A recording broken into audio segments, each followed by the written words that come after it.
Well, hello again. Here I am. You know, if I have a couple of days that I can spend at home and some of that time in the shed, you know where I'm at. I'm on the lathe. I got lots of tools in my shed, and it's a shame because the only thing I find myself using is the lathe. I wish. I mean, I know how to do a lot of other stuff. You know, being a woodworker for so many years, I should do a little bit with the scroll saw, or some boxes in the bandsaw, or you know, some furniture pieces with the table saw, and I just can't get myself away from the lathe. I guess I am stuck. You know, I discovered the lathe, and sometimes I almost wish I hadn't, because it really consumes all my time that I could be really focusing on other areas. But the lathe gives me the most artistic out of all the tools that I possibly have, possibly other than the scroll saw. I know that there's amazing work that can be done with the scroll saw, and someday I still might go to the scroll saw once I practice a little bit and do something and find myself, it's like, oh my God, because I've seen some amazing work done on that tool. But for now, I guess I will still maintain and focus my attention to what we do in this channel, which is wood turning. Today, I'm going to ask a simple question. You get a log, and you say, what in the world can I do with it? You know what? You let it develop. I might have an idea of what I want this to be, but the final idea with this is what comes out of my tool as I'm carving it away and seeing what's developing, because it's not a piece of wood that comes out and screams at you and says, this is what I am, this is where it needs to be. It's not a split half log and you either do a natural edge or a straight thing. It's not a flat slab that you make a bowl or you make a platter. It's none of those. It's a log. It's a good fire pit piece of wood. But anyway, I know this wood has done some nice stuff, but I also know that it's very problematic, and sometimes what I might envision and where these things fall in while they're turning, you know, might be a problem. It might not work exactly as what we envision. So we take it, we make it in a way that it's safe to mount on a lathe, and we mount it and see what develops. So looking at this, I really don't have a way to mount this. So I need to do something with it. I'm going to take it on the bandsaw and I'm going to just chop off this hump that's here so I can get my live center somewhat in the center of this. And this area I know is going to end up being maybe turned away, but maybe not. I am not ready to commit and go ahead and remove this section of it. I will let that play with what comes out of it. I'm just going to put this on a bandsaw flat and just cut this off. Be right back.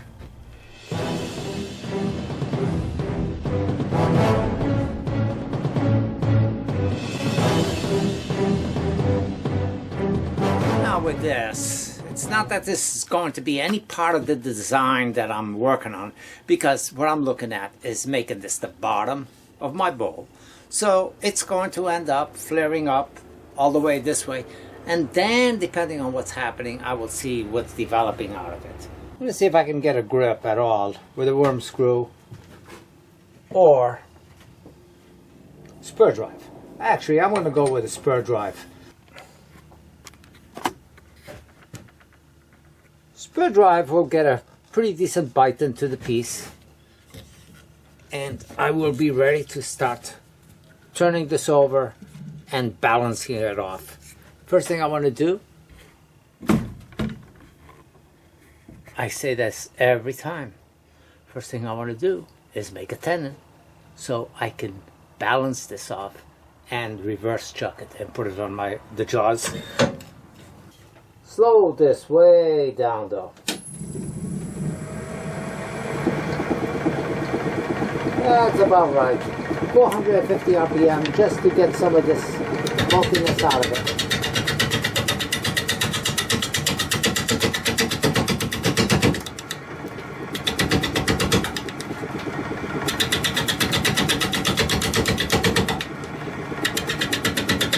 Inch your way and slowly, don't go in there too aggressive. You know what you're working with. You're not working with best case scenario of a nice balanced piece of wood.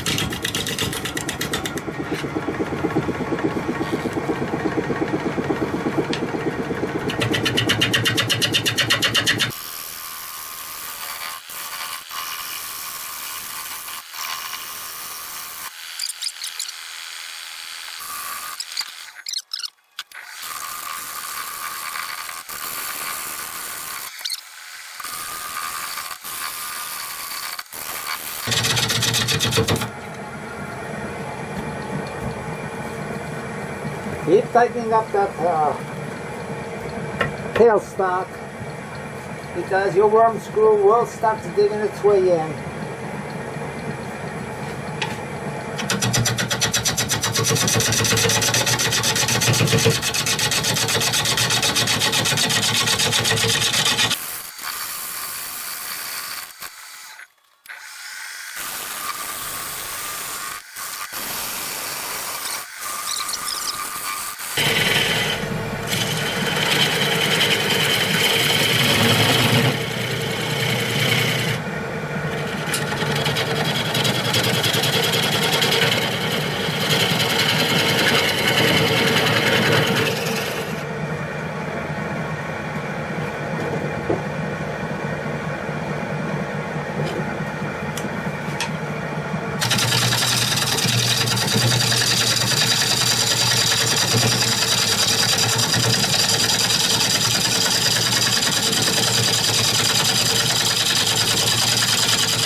Okay, since the worm screw wants to keep slipping on me, I will change and cut from the backside.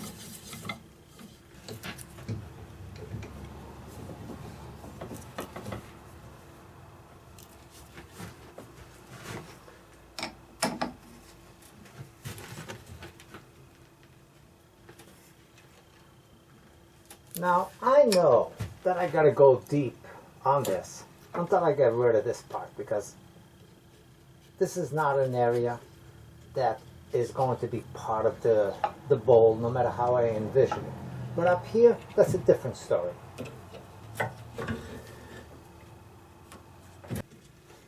So I'm going to go in here and take quite a bit of this very quick. Now, it's a lot safer. It's already a little bit more balanced, so I can speed it up a little bit, but not anything crazy. And I'm working out of the way. I'm staying out of the path of this.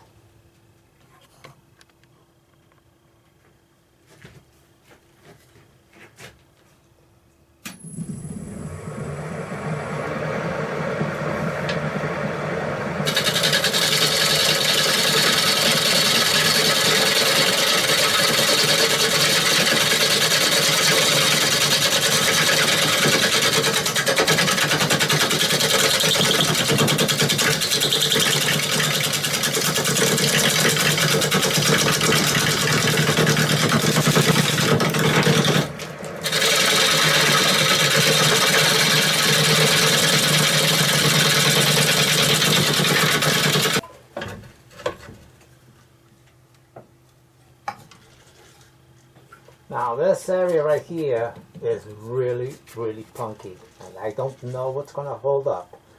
But I want to come up a little bit higher on this. I want to meet up with this bark, maybe even all the way up to this top over here. We'll see what develops as far as me liking the shape. I like the shape that it is right now, but I don't like what's happening here. So therefore, I'm going to keep on going, and I'm going to go just a little deeper on the space right here to get rid of this. I'm not going to get rid of the bark design, but I'm going to get rid of this void, or else it's going to be a crack. that will show all the way through.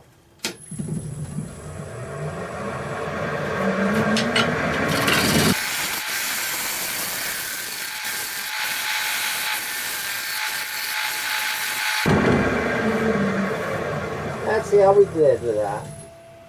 Okay, I'm just about up to the top.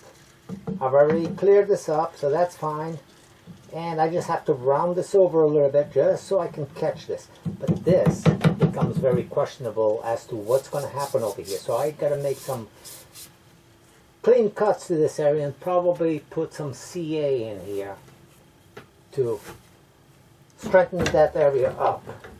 Because I don't mind the white wood that's going on it, but I don't want to lose it. This would be quite a void on this area right here, so.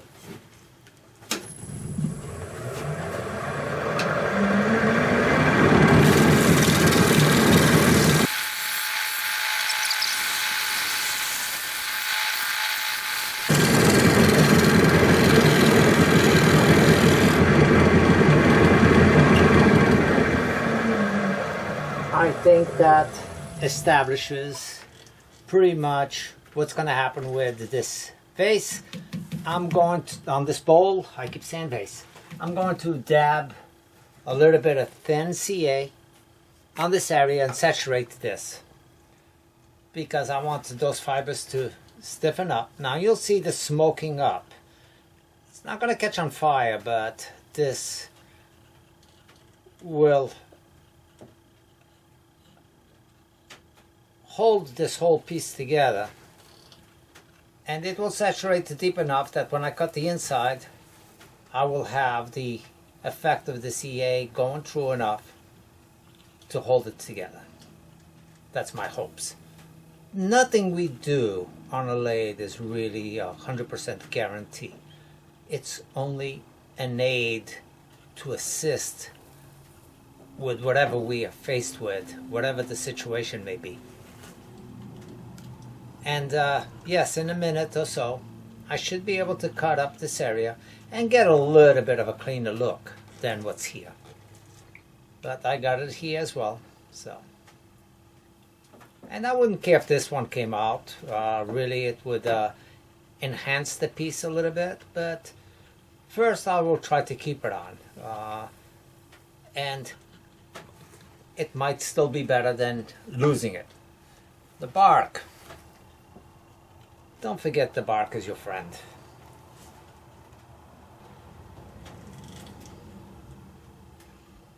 Most of it is pretty solid on here, but I don't want to lose it because the bark will be as much of the character of the bowl as everything else. If you got that punky wood, dab it up.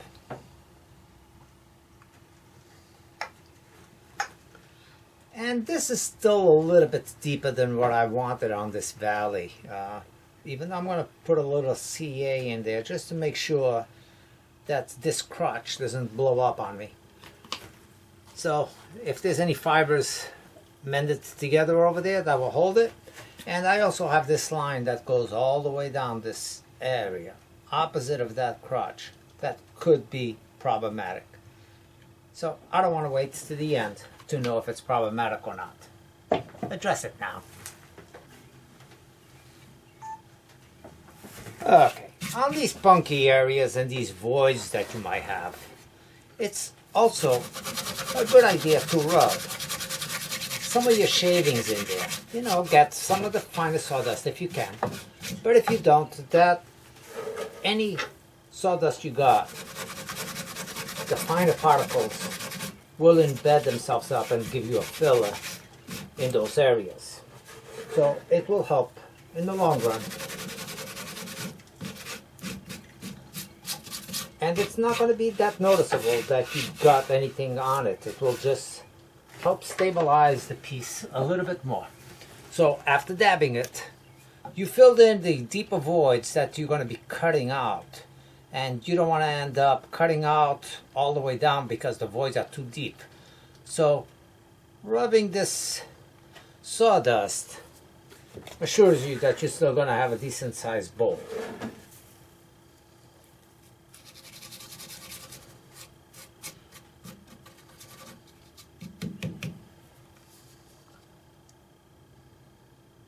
If you put more sawdust,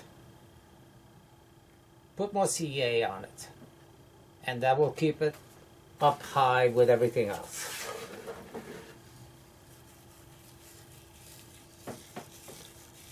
Let it dry up if you need to, and let it stay piled up if you need to. Because you're going to be working that area again. And you just don't want to have voids all over the place for your final sanding. So it's easier to cut off than it is to add on to it.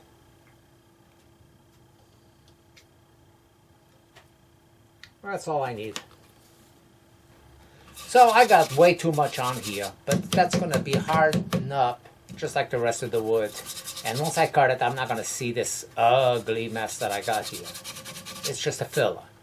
I can scrape this as soon as it dries up and recut all of this, and whatever voids I had that were lower should stay on the wood and help me with this area of that punky stuff that was here. It will still be punky. I will still have the different coloration, but the voids will be filled more or less, because this is pretty hard. It's a hard shell that I got on here. So whatever is deep will become a hard shell added to that, and it will give me little specks of this dust filled in, but it will look nice once you sand it all.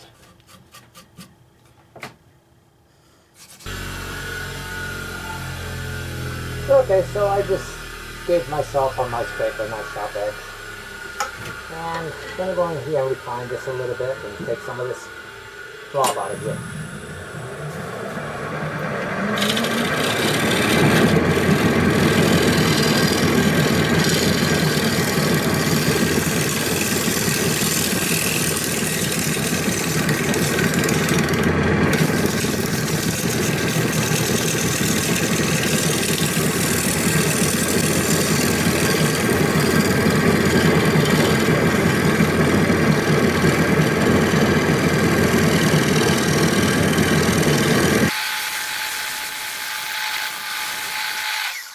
Some sawdust from the color of the actual wood that I'm using, embedding it in there, sanding it up. It becomes just blotches of runs of this color going through, and it doesn't become problematic, and whatever else was smooth already to the touch becomes a solid shell and not problematic. This area right here of the whole piece looks pretty good to where I want it to be before I final sand this. Now I've sanded this up with 80 grit, and I did not show that. But it's time to come in here and start doing a little bit with this outside area. And as previously done, I think this one, even though it's a little bit more problematic because it has all these super high spots and low spots, the potting tool is doable, but it's not necessarily the great solution to this. There is no great solution. So I'm going to go in here though until I meet up to these low spots and establish a little bit of a cut line on this.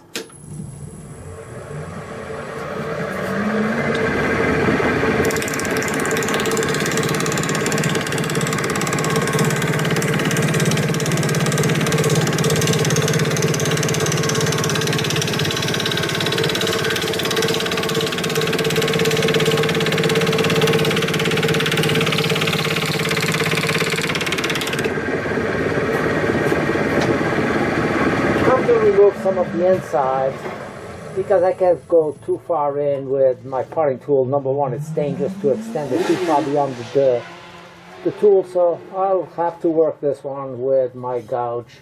I work in here and hopefully I don't lose this. Especially this area. This area is a funky area, the high spot, so we'll see.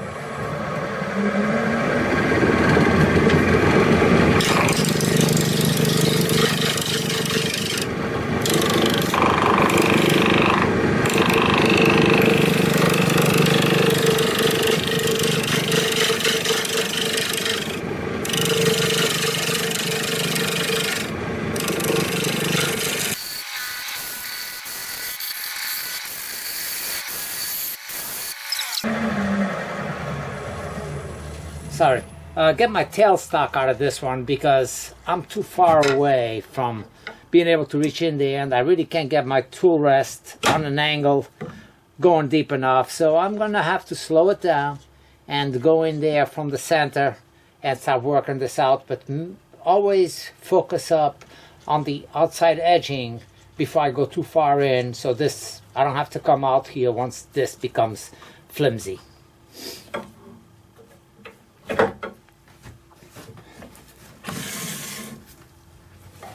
So with the tool rest out of there, I really can, with the tailstock out of there, I can focus the end of my tool rest to be close to center all the time and work in there and be able to come outwards a little bit on this with the shear scraping and make sure that I maintain most of this. Slow it down some.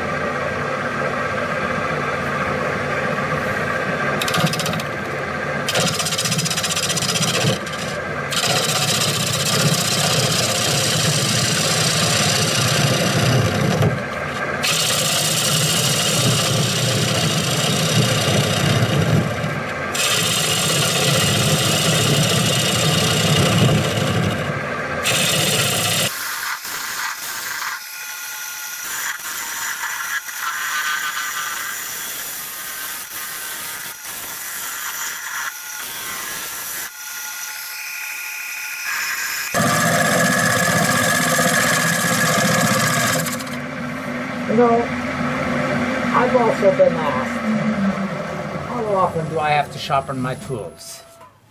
Well, it depends on the wood I'm cutting, and really it depends on the tool itself, I guess, the hardness of the steel. But even though this is not a, probably the best steel out there, it's a fine steel. But I feel that sometimes I'll sharpen it once per turning. I have not sharpened this since last time I used it. I used it on reshaping of the bowl. I used it prior to that on the last turning that I did, and here I am again with the same tool without hitting the sharpening stone. But it's due, especially because I got a deep reach in here. I want to make sure that I don't have to force my way into the piece. So sharpen it up. So this will help me going in here and making some fine cuts and thin this down a little bit, not too much. I don't want, when I make natural edge bowls, and it's something that I've acquired from the beginning. At first I used to try to make them as thin as possible, and I don't do that anymore. I like, when I do a natural edge bowl, for it to have a little bit of beefiness to it, if you will, and not make it look too delicate for what it is, because it represents the tree and the shape that was on the tree. So therefore I keep it a little bit on the thicker side. Personal preference again, and not because it's better.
See if I can keep my tool rest going in there deeper and deeper.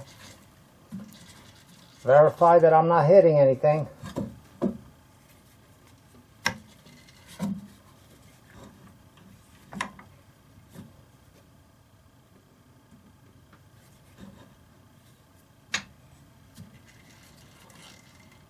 And that's about as thin as I dare go on this piece right here.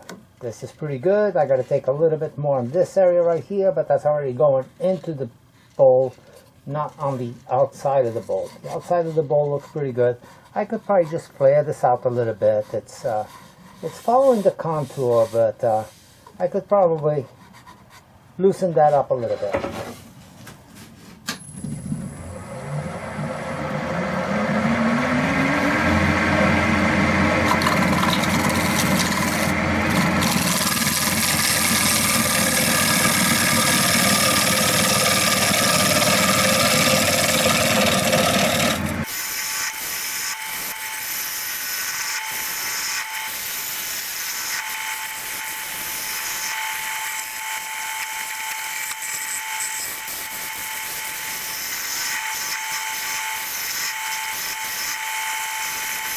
Now, this is that area again with the punky wood, and I'm fairly thin all the way through, but it's time that I also treat this area, or else I'm not going to be able to get a clean cut in there, and it's going to be kind of messy. Yes, CA starts smoking up. It's not going to catch on fire, but be careful not to breathe in these fumes. It's rather toxic, and you'll feel it in your eyes. They'll stop burning. So as soon as I start feeling that, I step outside and let this come to a full cure before I start playing with it again.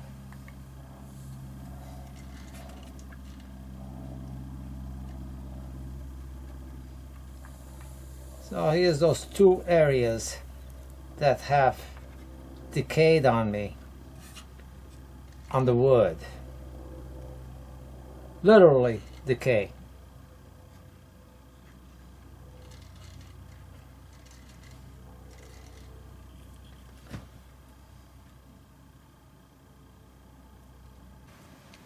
You know, wood turning is like anything else. You know, you gotta use whatever you have in your arsenal and troubleshoot any areas that might be problematic, and you make it work. That's all great. You show you show it to somebody your method for fixing it, even better, because then more people will get some ideas, even if it's not the exact same, but they will generate their own ideas and methods out of somebody else's technique. And that's important. That's what we're all about. That's why we do what we do.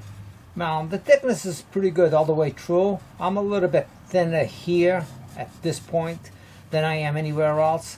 So really I do want to scrape, just shear scrape this little bit at the top. I should have paid attention already to that a little earlier on, but when you're going with the bowl gouge, it's easy enough for you to miss the guidance. That's why we sometimes make funnels.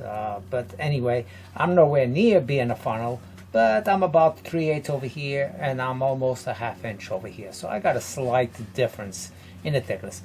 As far as the very bottom of it, I'm fine with the way it is. I don't have to take any more there. I will leave it slightly thicker on the bottom and just concentrate on and focus on taking out this area that I see. Now, I could do it from the outside as well, which would be a little bit safer than the inside. But either way, I got to clean up this mess that I got in here. So I will do it from inside.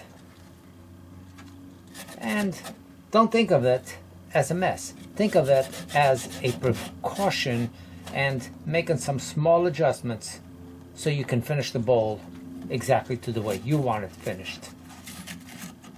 So this is the area that's a little thick. I'm going to be ending up scraping from here on out, basically. Now, you know, I could go in there with the scraper and probably work a little bit better than the bowl gouge. I guess I learned turning with a bowl gouge. It was a long time before I ever owned a scraper, so therefore I'm more comfortable with a bowl gouge than just about any other tool.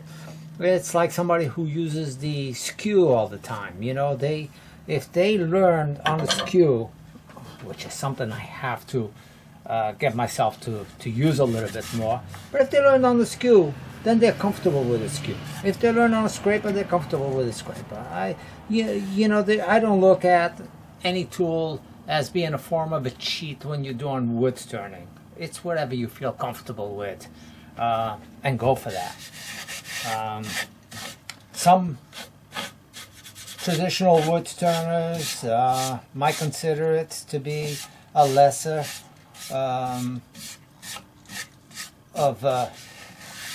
desirable form of turning, but you know something, it's what you make that really counts when it's all said and done. It's not how you got there, it's what you ended up with. That's, again, my opinion. Be back in a couple of minutes. Okay, so it's time to go in there, and I'm going to use a scraper and scrape out from here on out a little bit.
You know, when I'm going in here, and this might be harder to explain than it is actually to do, but when I'm going in here, I'm looking at this outside shape.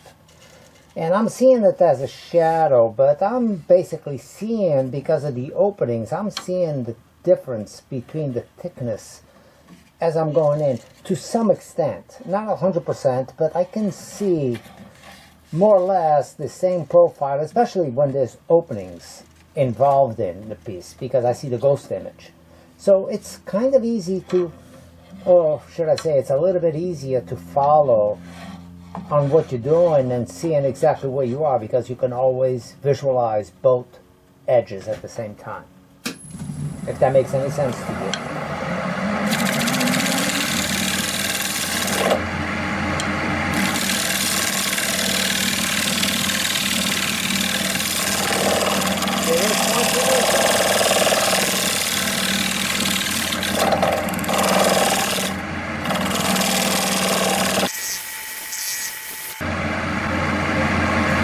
But that's an area I'm constantly looking at.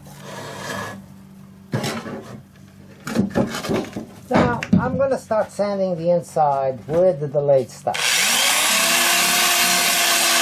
And you can see how funky this area is still. It did not saturate deep enough in here. So I'm going to dab a little bit more CA in that area, throw a little bit of sawdust and sand it.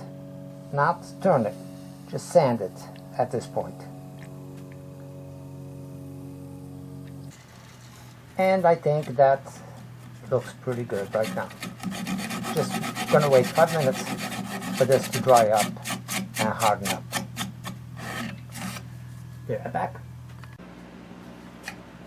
Well, it's time to go in there.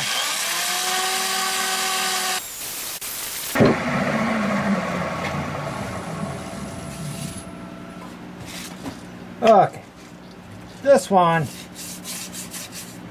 the seeing the condition that it's in, these high wings, all these little areas that could pose a problem with doing a friction polish on this. The paper towel is going to go flying away if I go in here with it. I'm going to apply a lacquer finish on this particular one.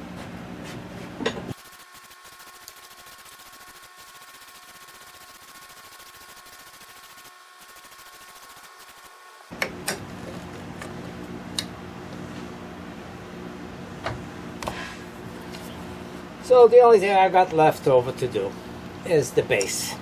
And this one can't fit it over here because it will hit the lathe pretty much. So I have to resort to something a little bit different. So I think in this case what I'll do is just extend. I'll just extend this out. And if I got a roll of tape, maybe I could jam it up with that. But either way, that's enough to get me out of this the jam situation. So I'm going to go bring the life center in.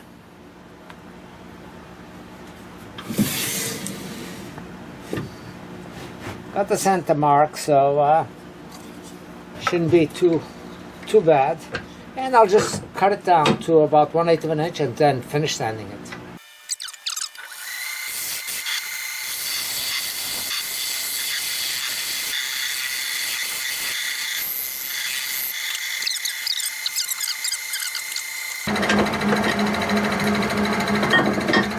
At this point, this is good enough for me to apply a finish to it.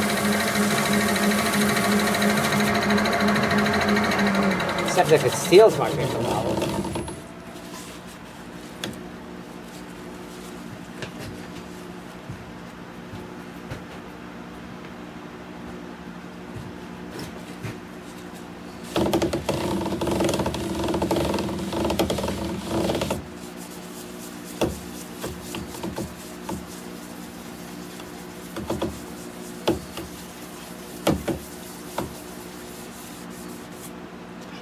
And I think the rest will be by hand.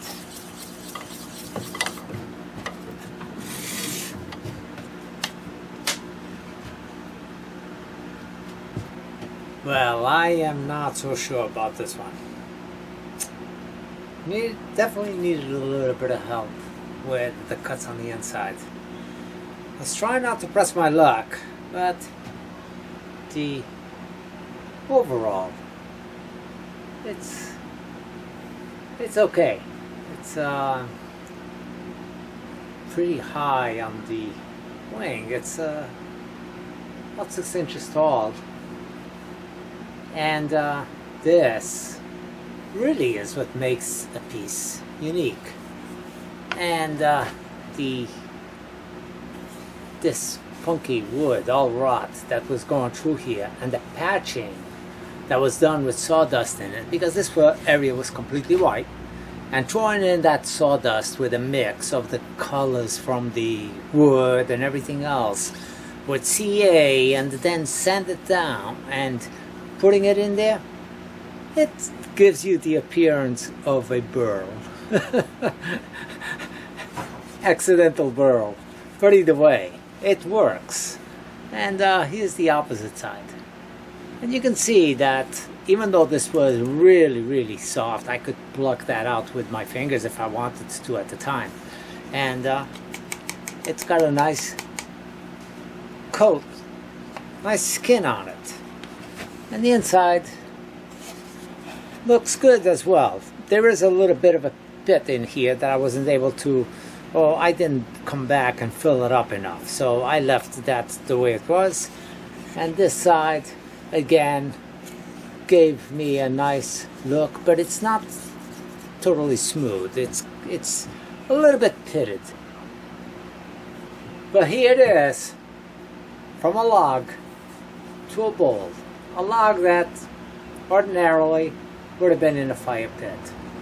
You know, like I said many times before, never burn until you turn, because sometimes there's a real gem hidden in there. I mean, look at this crack line that goes all the way through. It's not a crack, it's a pit that goes all the way across the bottom and halfway up on this.